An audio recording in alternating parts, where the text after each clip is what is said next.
You know what it is. It's your guy, Rhett Butler, and this is that pretty left hook. Hitting you in your goddamn liver, fool. Man, we are now in the aftermath of Terence Crawford. Destruction of Errol Spence. Now, why do I say the aftermath?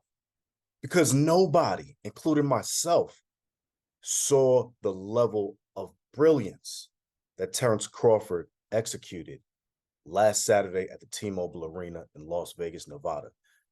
Terence, we all knew the stakes at hand. Odds makers in Vegas knew that Terence was who he said he was. And the streets couldn't get past the fact that Errol Spence is a bigger person physically. And on top of that, his highlight reel and the things he's done and the people he's fought lent towards popular opinion swaying towards Errol, even though the odds makers in Vegas from the outset felt like Terence Crawford was going to do his thing. Maybe not in the way he did, but they definitely knew he was coming out with a W, and he did. But I want to say, I thought I was going to see either a split decision victory on behalf of Crawford, because I was going Crawford the whole way, or I thought that the other outcome could have been a draw. You know, I looked at this fight the same way I looked at Triple G Canelo. Two guys. People are gonna say, "Oh, Triple G wasn't in his prime." Listen, Triple G is from Kazakhstan. He's about this life. He was ready. So was Canelo. And what I saw was either a draw, or it would be very difficult to pick one or the other, and Triple G versus Canelo won. So for me, I thought Errol Spence was going to come out, do what he always does, and then Terence Crawford was going to download information faster. But I thought they would keep pace round after round, right? I thought they would just be readjusting to new offensives in each round. What I didn't expect was that Crawford was going to download information so fast that literally he was going to take Errol Spence's weapons out. Also, that he was going to absorb the punishment and the blows from Spence in ways that Spence couldn't even imagine. Watching somebody taking the same hits that everybody else fell down from or got really hurt from, that would get him his past victories. And this guy's walking through them like whatever. And on top of that, what we saw with Terence Crawford, angles. I mean, yeah, he fought southpaw all night, but he hit him in angles, like uppercuts and whatnot. Just the positioning was like, he just knew exactly where to put it. Boop, step back, boop. Like, he just hit him with so many overhands, sneaky uppercuts, and threw him off balance. And then will come with like five punch combos. I mean, Terence Crawford put on a masterclass in boxing. And if you wanted to learn, not saying everybody could do this, because I hate when people are like, "Oh, he gave you the blueprint." Listen, Errol Spence is not that easy to figure out, but Terence Crawford made it look easy. And when you look at the end of the fight, Errol Spence's face, Terence Crawford's face, perfect. Perfect. It tells the whole tale. The fight was one-sided. I mean, I don't even know what rounds I can give Errol Spence, man. I don't. You know, Terence would have easily walked away with a UD, a unanimous decision, if it went to the cards. The fact that Errol even lasted for 9 rounds is amazing after getting knocked down 3 times when he's never been knocked down even once in his career, which is phenomenal. But Terence Crawford showed he had the recipe to cook the big fish on fight night. So all I can say is, man, we're not going to do the Errol shaming, because I've seen some people doing the Errol shame. What we're going to say is Errol, he met his match. I mean, it's a guy, this guy gave him the blues. But more than that, now people are starting to speculate, oh, did he have brain issues or eye retina issues from his eye surgery? Did he have brain issues from the car accident when he crashed the Lambo and fell out of the car? Now everybody's coming with all the things that might have went wrong for Errol Spence. But I'll say this, Errol Spence took the fight, was okay with the weight, knew what he was walking into, and at the end of the day, you can't sleep on Terence Crawford, which he wasn't asleep at the wheel. Then people want to come for Derek James, the trainer. Derrick James ain't doing nothing wrong. Derrick James is doing what he always does. Plus, Derrick James is not the one fighting in the ring. He's advising from the side. He's seeing what he sees, and he's telling you what he thinks you should do. You can't make no excuses for the big fish. Errol went out there. He's felt like he's been the best his entire career, and he went out there with the same energy. It just wasn't his night. We got to give Terence Bud Crawford his flowers. The kid was already undisputed at light welterweight. So now that he came to welterweight and became undisputed again, it shouldn't be a surprise. Now they're talking about potentially doing a rematch because, you know, Errol said he wants that. If he does it, he's saying he wants to do it at 154, light middleweight. My thoughts on that is the following. I don't think Terence Crawford's going to ever lose a fight in his career. I said this about Floyd Mayweather before. I think that Terence Crawford is one of those special guys. He's not going to lose a fight. Andre Ward, Floyd, Terence Crawford. Some guys, they have a chip on their shoulder as big as the Rock of Gibraltar. Terence Crawford is one of them. And more than anything, he made a big statement at that fight, man. Now you're gonna have guys that are really more afraid to fight him. Because think about it. If he goes to 154, fights Errol, let's just say that happens, right? Beats Errol. Now everybody's saying, oh, Errol's so much bigger, and now when he's even larger, and that's not slowing Crawford down. That's crazy. And I wouldn't, if I'm Errol Spence, don't do that to your own career. 2 losses to the same guy at 2 different weight classes, back to back. They're gonna start calling you a gatekeeper, my man. They're gonna keep Thurman you. You know what I'm saying? That's what they do. The game is the game. They're gonna gatekeep you. You're gonna be standing at the gate, low security badge, okaying fighters to move up to the next level for PBC, or you're gonna definitely have to fight Boots or Keith Thurman, one of them, and you're trying to go this way. I'll say this way because I can't say Boots is going down. That's this way, but Boots could take you like that for real. Because we know Boots and his trainer, his dad, Bozy Ennis, studied what Terence did. And Boots been calling out Terence and Errol. And been calling out Errol more. So you know he wants that. That's a good body for his resume, you heard? We're gonna see. I will say this. Wallow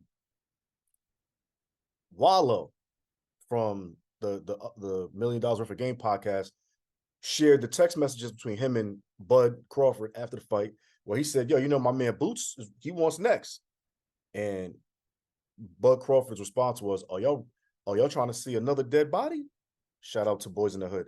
But yeah, that's where the quote comes from. But listen, Boots, stay away from Terence Crawford right now, bro. I ain't gonna lie to you. Stay away from, you be better off fighting Keith Thurman.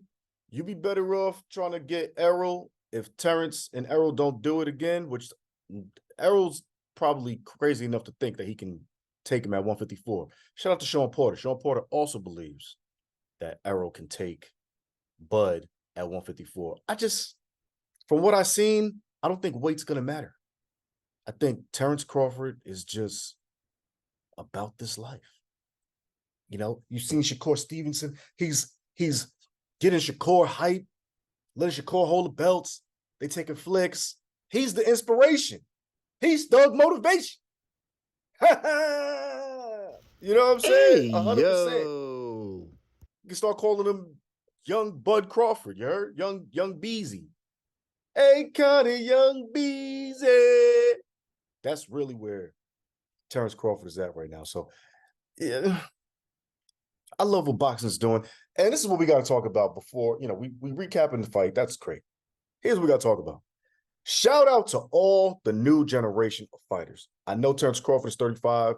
He's now become more of a veteran. I don't care. Look what he just did. If he's 1-2 years away from retirement, maybe 3, maybe more than that. It's up to him. He's looking like goated right now. He's doing good. He's already solidified in the record books. He already did what he's supposed to do. But these guys are fighting each other. And that's the craziest and the best part about the game right now, is that Devin Haney is just about to make this fight, I believe, with Regis Prograis. That's a big fight. You know, Shakur calling out everybody. You see the boy Boots is coming to try to take belts. He's coming in the game. He's trying to get with these big boys like Terence, like Errol. Errol fought Terence, knowing that was a big risk. That was a big risk. Jermell Charlo's about to fight Canelo Alvarez. That's not even a fight for him. That's a fight that his brother should have took, Jermall Charlo. But he's taking it. Jermell's taking it. Behind the stage during the weigh-ins, Jermall Charlo got the pretty left hook to his face by Caleb Plant. We don't know what that's going to do in terms of a fight, but they now have real beef. He snuffed them. Then they girls started fighting in the parking lot, or some girl, bruh. Frank Martin, Keyshawn Davis talking crazy. These guys are making boxing great again, man. That's a fact. They're fighting each other. They're getting hyphy in the crowds, in the back of the houses, and everything's the fisticuffs are flying. Everything's going.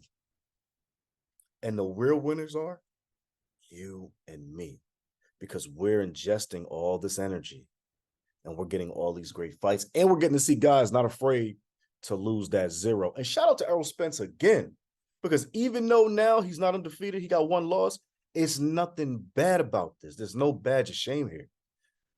Real fighters fight real fighters at real times. And if you take the L, all you're showing us is that you're willing to put it all on the line. That's respectful. I will go as far as to say this generation is better than the generation that just came before it of Pacquiao Mayweather. Why? Not because certain people wouldn't fight other people at the right time, but the prevailing factor was, if you keep your O intact, you're going to be able to possibly get Mayweather money.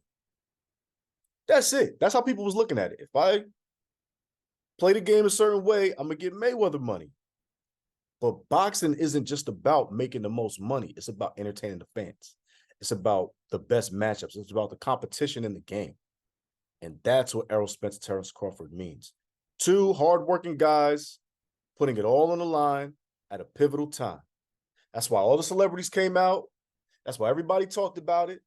And that's why we are now blessed to have the best opportunities for great matchups in the boxing business. Salute. Because that fight delivered. Yes, we wanted Errol to have a better performance, but I don't give a shit. The fight was legit.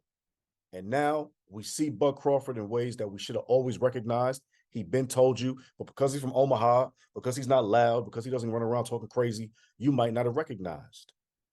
But he told you what it was, and he made the fight. He left Top Rank and Bob Arum just like Floyd did. He got his own career. TBC Promotions, Terrence Bud Crawford Promotions. He's outside. He got heck of kids. He's inspiring people. He owns the building. His gym in North Omaha, Nebraska, teaches the kids over there. This guy's an inspiration, man. From the streets to the suites, man. C-suites, to be exact, man. Now he's calling his own shots. Now he's on top of the game. You got Carl Frampton saying he's going to have a better career than Mayweather. He's a bigger impact, bigger star in relation to what he's doing as a boxer, not the marketing or the shenanigans, quote unquote, respectfully. The game is awesome. Errol Spence, you got to be saluted for putting yourself in a position where whatever would have happened changed the lives of the winner. In this case, Terence Bud Crawford. I was there. LeVar Arrington was there. The whole Up On Game was there. We showed up and showed out from the first part of the fight hype of this event all the way to the end, baby. Because you know what it is. It's your boy, Rhett Butler, man. This is that pretty left hook. Man, shout out to the whole Up On Game familia. As I said, we all invaded the desert and showed out. My man, Dustin, Vito, Cardo, Blanco, and of course, the big homie, LeVar Arrington and the whole Arrington family. Shout out to them Arrington boys making waves in football, man. You know what it does. You know what it is. And shout out to my goddamn self, because we outside, B. And we do nothing but twerk and work. Hey, yo. Pause. I mean, your girl twerks for me, but I'm sorry. Hey, yo. I'm tripping. Much love. I'm still in Vegas, by the way. That's why the energy's crazy. Yo, I'm going to go back to the pool. Much love. Keep checking this out. Check out Fight Scout on the App Store, Apple, Android, all that good stuff, man. LinkedIn for combat sports. Yeah, baby. Hey, checking out.